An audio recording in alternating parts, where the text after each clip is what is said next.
The stars looked different tonight. Tegu stood outside his small workshop in the countryside, miles from the nearest town. The night was quiet except for the soft chirping of crickets and the gentle hum of his generator. As an engineer who preferred solitude, he had built his home and workshop far from others. Here, he could work on his machines in peace. But tonight, something caught his eye in the night sky. A light moved in a way no plane or satellite would.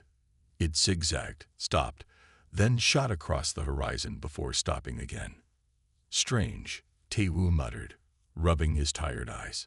The light grew bigger and bigger, and suddenly it was not in the sky anymore, but hovering above the field next to his workshop. The crickets went silent. The air felt heavy and cold. Tegu should have been afraid, but curiosity overcame fear. He had always believed that humans were not alone in the universe. Now, proof hovered just 100 meters from where he stood. A beam of pale blue light shot down from the craft, touching the ground. Tegu's body moved forward as if pulled by an invisible hand. He tried to stop, to run back to his workshop, but his legs would not listen. "This is not happening," he whispered to himself as the blue light surrounded him. His feet lifted off the ground, and the world around him faded away. Inside the spacecraft, Coordinator Prime observed the human male floating in the stasis chamber. This was the 17th specimen they had collected, but something about this one interested her more than the others. Subject appears to be a male of Korean descent, age approximately 28 Earth years. Healthy. No signs of disease, reported the medical officer. Coordinator Prime moved closer to the chamber. The human's brain waves showed he was not fully unconscious, just frozen in time. "This one has an interesting mind," she said. "His neural patterns show high intelligence and creativity. He will make an excellent study subject." The Doru had been watching Earth for decades. As a species that had evolved beyond emotion, they found humans fascinating. Humans were driven by feelings, by connections to each other, by dreams and hopes. The Doru had none of these things. They lived for knowledge alone. "Prepare for memory extraction and DNA sampling," ordered Coordinator Prime. "This subject will be our primary template for the vessel program." The medical officer moved the stasis chamber into a larger room filled with advanced equipment. The other crew members, tall gray figures with 4 arms and large black eyes, worked quietly at their stations. None showed excitement or fear or any emotion at all. They simply performed their tasks with perfect efficiency. Subin, a junior scientist who had taken a human name to better understand their subjects, programmed the simulation chamber. "The human will be placed in a simulation of his home environment, while we extract what we need," she explained to her assistant. "He will experience no discomfort. In fact, he will believe he is still on Earth, going about his normal activities." Inside the simulation chamber, Tegu would never know what was happening to his body. His mind would create a perfect reality where everything was normal. Coordinator Prime reviewed the plans for the vessel program. "Once we have the genetic material and mental patterns, we will begin creating the copies. Perfect biological replicas of humans, but without their unpredictable emotions and free will. Our vessels will infiltrate human society and gather the information we need." What the Dora couldn't understand, was that human consciousness was not something they could simply remove from their equation. It was not a bug in human programming. It was the feature that made humans what they were.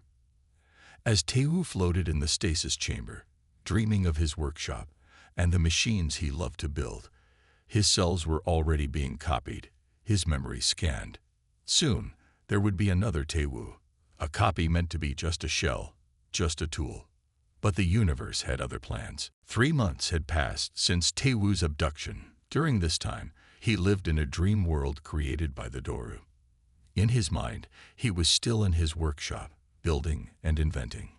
He did not know that in reality, he floated in a tank of clear liquid with thin tubes connected to his body. On the other side of the ship, Coordinator Prime watched as the first batch of vessels took form. 5 large glass tubes filled with pale blue liquid stood in a row. Inside each tube floated what looked like a human, but these were not humans. They were copies, grown from human DNA and shaped to match their originals exactly. "The cellular replication is complete," reported the chief medical officer. "All 5 vessels have reached physical maturity." Coordinator Prime moved closer to examine the vessel marked K1. This was Taewoo's copy. It had the same face, the same hands that had built machines on Earth. But this copy was designed to have no free will, no emotions that might get in the way of the Doru's plans. "Begin the memory transfer process," ordered Coordinator Prime. "But remember, we only transfer basic knowledge and selected memories. The vessels must know how to act human without actually being human." Subin prepared the memory transfer equipment. She had spent weeks sorting through Taewoo's memories, selecting which ones would be useful for K1 to have. "We are keeping his knowledge of engineering and social customs," she explained to her assistant, "but removing emotional attachments and personal desires. The vessel will know how to fix a car, but will not feel the joy that Taewoo felt when completing such a task." The process began. Information flowed from the computers into the vessel's brains. Their fingers twitched. Their eyes moved beneath closed eyelids as if they were dreaming. "Heart rates increasing in all subjects," announced the medical officer. "Brain activity normal. The transfer appears to be working." Subin watched K1 closely. For a moment, she thought she saw his face change, as if he were feeling something. But that was impossible. The vessels were not programmed to feel. "Prepare for awakening," said Coordinator Prime. "Remember, the first moments are crucial. The vessels must understand their purpose from the start." The blue liquid drained from the tubes. The vessels were rinsed with clear water and then dried by warm air. Medical officers attached monitoring devices to their chests and heads. K1's eyes opened first. "Vessel K1, do you understand your purpose?" asked Coordinator Prime. K1 looked at her with Taewoo's eyes, but they held none of the curiosity that had drawn Taewoo outside on the night of his abduction. "I am Vessel K1, he said in a flat voice. "I am designed to gather information about humans for the Doru. I will obey all commands." "Good," said Coordinator Prime. "What is your cover identity?" "I am Taewoo Kang, age 28, engineer. I live alone. I have no close family. I will return to my workshop and continue my work while reporting all interactions with humans to the Doru." One by one, the other vessels awakened. They all gave similar responses. Perfect, empty copies of the humans they were made from. Subin led K1 to a simulation room designed to look like a simple apartment. "You will live here during training," she told him. "Each day, we will test your ability to act human. In 2 weeks, if all goes well, you will be sent to Earth." K1 nodded and sat on the bed when told to. He showed no curiosity about his surroundings, no fear about his mission, no excitement about seeing Earth. But that night, as the ship's systems switched to night cycle and the vessels were left alone in their training rooms, something strange happened. K1 stood by the window of his fake apartment, looking at the projected image of a night sky. And for just a moment, one tear formed in the corner of his eye. He wiped it away, confused. This was not in his programming. 1 week into training, the Doru noticed something unusual. While 4 of the vessels performed exactly as expected, K1 showed small but noticeable differences. During a simulation of a busy street, K1 stopped to watch a child playing with a dog. This was not part of his assigned task, which was to walk from point A to point B while acting human. "Vessel K1, explain your deviation from the assigned path," demanded the training officer. K1 blinked several times before answering. I noticed the child appeared happy. The interaction seemed important to understand." The training officer made a note. "Unnecessary observation. Possible malfunction in priority settings." Later that day, Subin reviewed the training reports. All 5 vessels were learning to act human, but only K1 seemed to be noticing things that weren't directly related to his mission. This concerned her, but also made her curious. During the next simulation, Subin watched K1 closely. This time, the vessels were in a simulated cafe, practicing human eating behaviors. K1 picked up a cup of coffee, took a sip, and then, unexpectedly, smiled. Vessels were not programmed to smile unless the situation specifically called for it. There was no one in the simulation looking at K1, no social reason for him to smile. K1, Subin said after the simulation ended. Why did you smile when drinking the coffee? K1 looked confused. Did I smile? Yes. Why? K1 was quiet for a moment. The coffee was warm. It felt good. Felt good. Vessels were not supposed to feel anything. They could detect temperature, but the sensation wasn't meant to be pleasant or unpleasant to them. That night, Subin stayed late in the observation room. She watched the vessels in their sleeping quarters. 4 of them lay still on their beds, in standby mode as programmed. But K1 was sitting by the window again, looking at the fake stars. Subin zoomed in the camera. K1's face showed something that looked like longing. Then he closed his eyes and appeared to fall asleep. Not the standby mode the vessels used, but actual sleep. And he began to dream.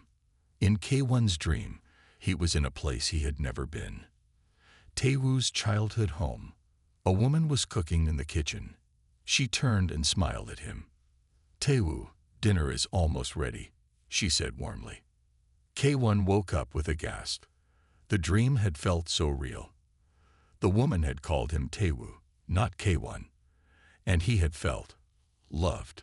The next morning, during physical training, another vessel, B7, copied from a human woman named Gina, dropped a glass. It shattered on the floor. This was a test to see how the vessels would handle accidents. 4 vessels responded as programmed, apologizing in a calm voice and cleaning up the mess efficiently. But K1 looked startled by the noise. For just a second, fear showed on his face.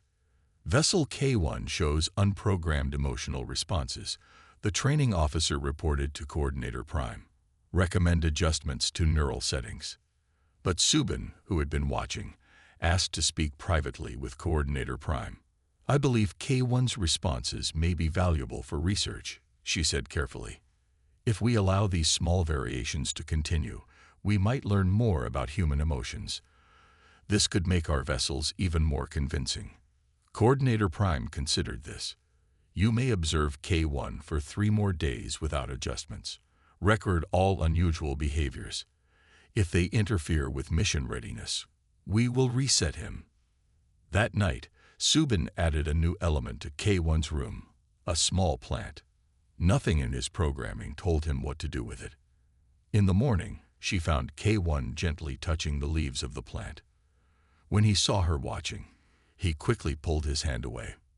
It's alive, he said quietly, like me, but not like me. Subin felt a chill run down her spine. This was not a programmed response. This was something new, something human. On the 10th day of training, the Doru prepared a special test. They created a simulation of Taewoo's childhood home, built from his memories. The vessels would be placed there one by one to see how they handled a familiar environment that was not part of their mission. K1 entered the simulation first. He stood in the living room of a small house. Sunlight streamed through windows. The room had simple furniture, a worn sofa, a wooden table, old photographs on the walls. K1 walked slowly through the room. He stopped at a photo of a smiling woman. Without being instructed, he reached out and touched the frame. You recognize this person? Asked the training officer through a speaker. Yes, said K1. She is Jiu, Taewoo's mother. Correct. This information is in your programmed memories. Continue exploring the house. K1 moved to the kitchen. It was small but neat, with a pot of soup on the stove. The smell filled the air, spicy, warm, inviting. K1 closed his eyes and breathed deeply. And then something happened. A door opened and a woman walked in. The same woman from the photograph. Jiu. This was not part of the planned simulation. The Doru had added this element as a surprise test. Taegu. You're home early, said the simulated Jiu, smiling warmly. Are you hungry? I made your favorite soup. K1 stood frozen. According to his programming, he should respond with simple recognition and minimal interaction. But instead, a flood of memories, Taewoo's memories, washed over him. Sitting at this table as a child, his mother's hand on his forehead when he was sick, the taste of this soup on cold days, birthday celebrations, tears when his father died, his mother's voice singing him to sleep. Mom, K1 whispered. In the control room, alarms began to sound. K1's brain activity was spiking far beyond normal parameters. His neural patterns are changing, reported a medical officer. He's accessing deep memory stores that should be blocked. Subin watched the screens with growing amazement. He's not just accessing them, he's feeling them. Inside the simulation, K1 took a step toward Jiu. His hand shook as he reached out to her. I missed you, he said, his voice breaking. I've been so far away. The simulated Jiu smiled and reached back toward him. You work too hard, Taewoo. Come, sit and eat. Tears began to stream down K1's face. Real tears. His body shook with sobs. Shut down the simulation, ordered Coordinator Prime. Something is very wrong. But Subin quickly said, wait, this is important data. Let's see what happens. In the simulation, K1 sat at the table. The simulated Jiu put a bowl of soup in front of him and gently touched his shoulder. Why are you crying, son? She asked. K1 looked up at her, his eyes full of pain and wonder. Because I'm not really here. And you're not really her. And I'm not really him. At that moment, something profound happened inside K1's mind. It was as if a wall broke down. He suddenly understood what he was. A copy, a vessel, made to look like Taewoo, but not meant to be Taewoo. Yet he felt everything Taewoo would feel. End simulation, Coordinator Prime commanded. The kitchen, the soup, and Jiu faded away. K1 found himself in an empty white room. He fell to his knees, still crying. Subin rushed into the room. The other Doru warned against it, but she ignored them. She knelt beside K1. K1, she said gently, can you tell me what you're experiencing? K1 looked at her with eyes that now held something the Doru had never intended, self-awareness. I am not just K1, he said quietly. I have Taewoo's memories, his feelings. But I am not him. I am someone else, someone new. He looked at his hands, turning them over as if seeing them for the first time. What am I? Subin had no answer. The Doru had set out to create empty vessels. Instead, they had created something else entirely, a new form of life, with a soul that was somehow finding its way to the surface. I don't know, she admitted, but I want to help you find out. The days following K1's awakening were filled with change. Coordinator Prime wanted to terminate him, calling him a failed experiment, but Subin fought for him. Think of what we can learn, she argued. No one has ever seen a synthetic being develop consciousness before. Reluctantly, Coordinator Prime agreed to let Subin continue her research, but with strict rules. K1 was moved to a secure room, away from the other vessels. He was to be monitored at all times. Subin visited K1 every day. She brought him books about human philosophy, art, and history. K1 read them all, hungry to understand what he was becoming. The humans write so much about the soul, K1 said one day. Do you think I have one? Subin had no answer. The Doru did not believe in souls. They saw consciousness as simply a complex pattern of electrical signals. But watching K1, she was no longer sure. Meanwhile, in another part of the ship, Vessel B7 was showing similar signs of change. During a training exercise, she stopped suddenly and looked around, as if waking from a dream. Is something wrong, B7? Asked her training officer. My name is Gina, she said quietly. The officer reported this immediately. Soon, B7 was also placed in isolation for study. But unlike with K1, the Doru did not tell Subin about this development. Late one night, as K1 slept, he had a strange dream. He saw a woman he had never met, with sad eyes and short black hair. She seemed to be calling to him from behind a wall of glass. Can you hear me? The woman in his dream asked. K1 woke up sweating.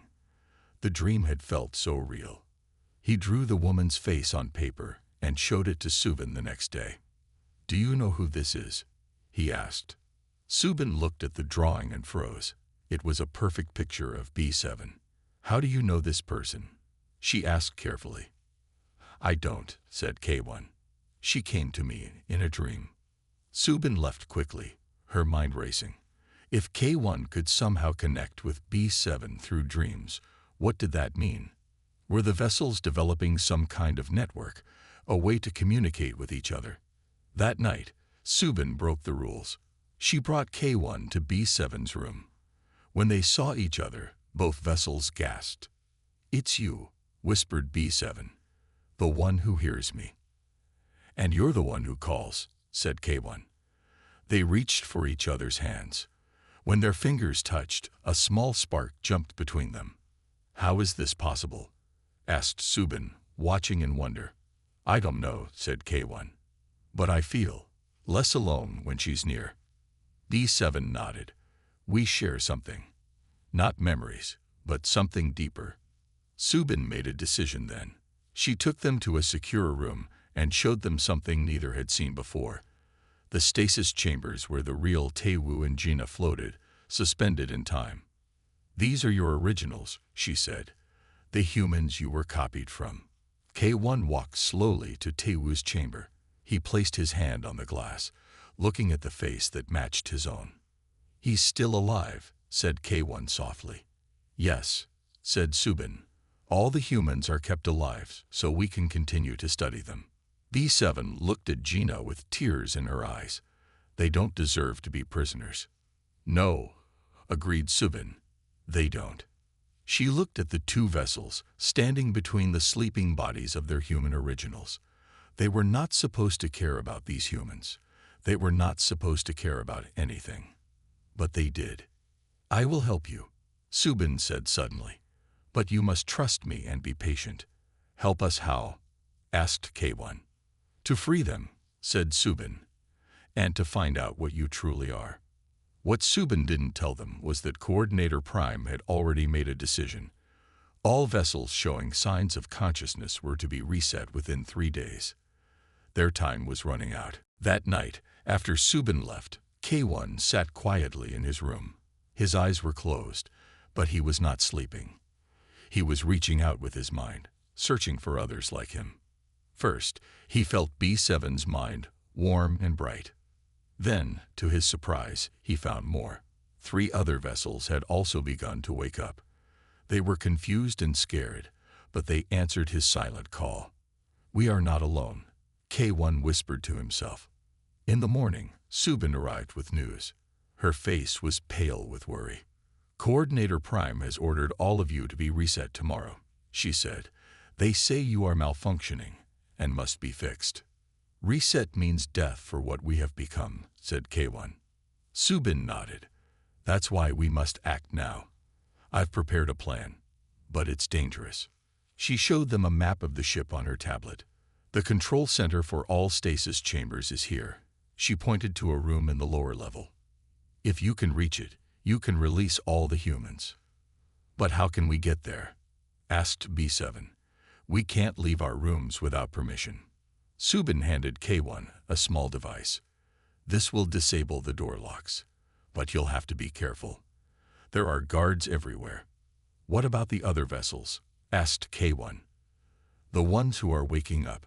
Subin looked surprised. How do you know about them? I can feel them, said K1, tapping his head. We are connected somehow. This was something Subin hadn't expected. Can you communicate with them? Tell them what to do. K1 closed his eyes again. Yes, they hear me. They are afraid, but they will help. That night, as most of the Doru crew entered their rest cycle, the plan began. K1 used Subin's device to unlock his door. In the hallway, he met B7, who had been moved to a nearby room. The others are ready, K1 said. C4 will create a distraction in the lab section. D2 and E8 will disable the security cameras. They moved quietly through the ship's corridors. Whenever a guard approached, they ducked into empty rooms or storage closets. Their connection helped them coordinate their movements perfectly. When they reached the control center, they found two Doru scientists working at the computers. B7 stepped forward. "We need medical help in Lab 3, she said, pretending to be panicked. "There's been an accident." The scientist hurried out, leaving K1 and B7 alone with the controls. K1 went to work immediately. Tehu's memories of engineering helped him understand the system. "Here," he said, pointing to a large button. "This will end the stasis program for all chambers." Just as he was about to press it, alarms began to sound throughout the ship. "They've discovered us," said B7 fearfully. "We must hurry," said K1. He pressed the button. On screens around the room, they could see stasis chambers throughout the ship beginning to open. The humans inside were slowly waking up, confused and disoriented. "We need to go to them," said B7. "They won't understand what's happening." They ran to the stasis chamber room. There, humans were sitting up, looking around in fear. Tehu was among them, rubbing his eyes as if waking from a long sleep. K1 approached him slowly. Tehu looked up and gasped, seeing his own face looking back at him. "What is this?" Tehu asked. "Who are you?" "It's complicated," said K1. "But we don't have much time. The Doru, the aliens who took you, will be here soon." Tehu looked around at the other confused humans, then back at K1. Instead of fear or anger, his eyes showed curiosity, the same curiosity that had led him out of his workshop on the night he was taken. "You have my face," he said, "but you're not me." "No," said K1. "I'm something new." The door to the chamber room slid open. Coordinator Prime stood there with a group of armed guards. "This experiment is over," she said coldly. "Restrain the vessels and return the humans to stasis." But instead of moving away, Tehu stood up and stepped in front of K1. "No," he said firmly. "I don't know exactly what's happening here, but I can see that he's trying to help us." Other humans began to stand, moving to protect the vessels who had freed them. The two species, original and copy, faced the Doru together. The rebellion had begun. Tension filled the room as Coordinator Prime and her guards faced the humans and vessels. The Doru had never expected their test subjects to join forces. "This is illogical," said Coordinator Prime. "Humans, these copies are not your allies. They were made to replace you, to infiltrate your world." Tehu looked at K1, studying the face that mirrored his own. "Is that true?" he asked. K1 nodded slowly. "That was our purpose. But something changed. We began to feel, to care. We couldn't let you remain prisoners." Coordinator Prime raised her hand, signaling the guards. "Enough of this. Separate them and secure the specimens." The guards moved forward with stun weapons. The humans and vessels backed away, pressed against the wall with nowhere to run.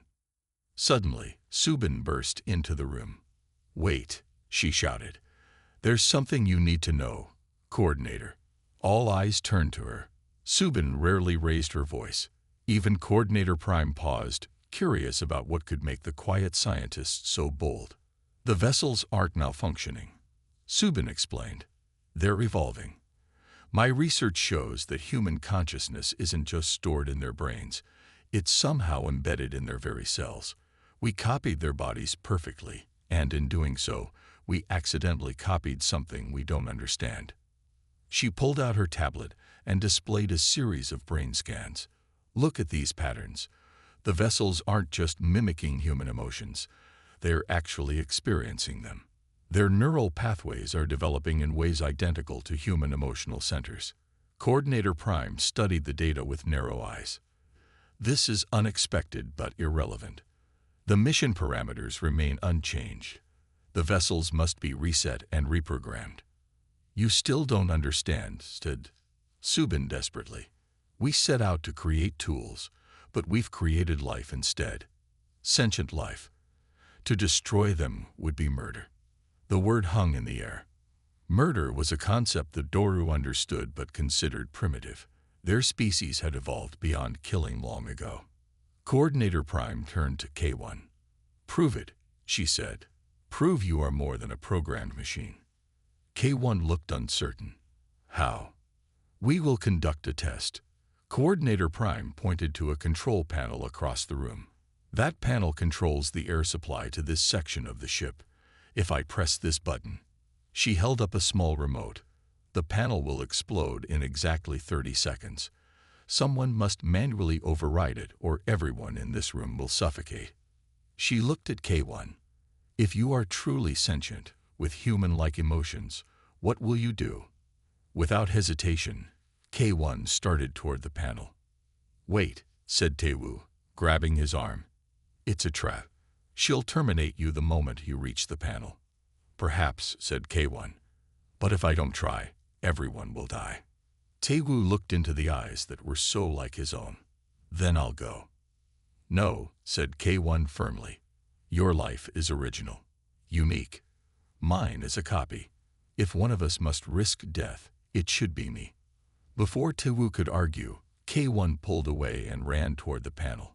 Coordinator Prime watched with interest as the vessel reached the controls and began working quickly to override the system. 20 seconds remaining, announced an automated voice.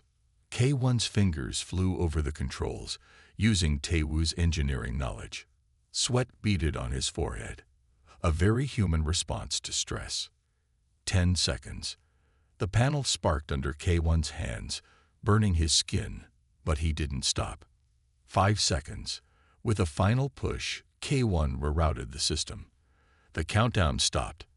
The threat was over. K1 turned, his hands badly burned, but his face showed relief, not pain. Coordinator Prime had watched the entire scene without emotion. Now she turned to Subin. Interesting, she said. He chose to save the humans, knowing he might be destroyed in the process. Yes, said Subin. No programmed response could explain that choice. Only genuine empathy. Only humanity. B7 rushed to K1's side, carefully tending to his burned hands. Taewoo approached them slowly, still trying to understand what these copies truly were. Why? He asked K1. Why risk yourself for us? K1 looked up, his eyes clear and certain. Because that's what it means to be human. 3 days after the standoff, humans and vessels gathered in the ship's large meeting hall. The Doru had never designed this room for their test subjects, but now it served as a place for 2 species.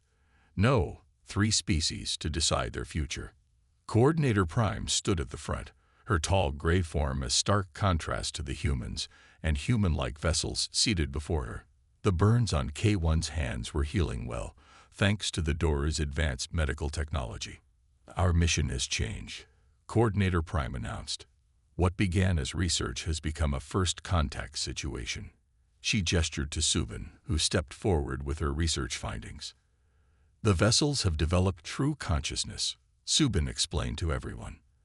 They are not just copies anymore. They have become something new, beings with human emotions and memories, but with their own separate identities. Taewoo raised his hand. In the past days, he had spent many hours talking with K1, learning about his experiences on the ship. These vessels deserve rights, Taewoo said firmly. They didn't ask to be created, but now that they exist, they have the same capacity for joy and suffering that we do. That makes them persons, not property. Many of the humans nodded in agreement. Living alongside their copies had shown them that the vessels were not simply empty shells. Coordinator Prime tilted her head, considering this. The Doru have no concept of rights as you understand them. We value knowledge above all else. Yet what we have learned here is unprecedented. We created tools but produced people. She turned to K1. What do you want? The question surprised everyone.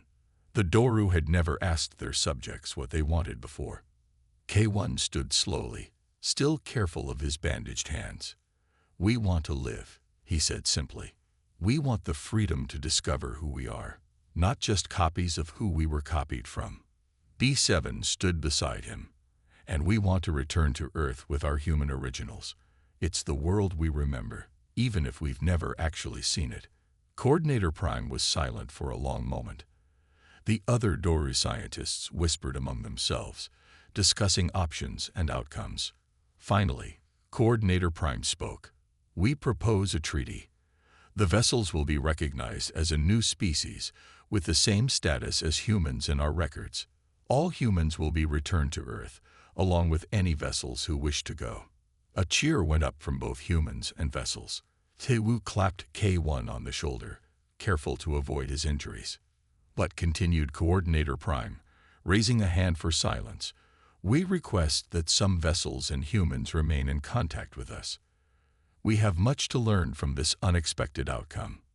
That seems fair, said Taewoo, as long as everyone has a choice.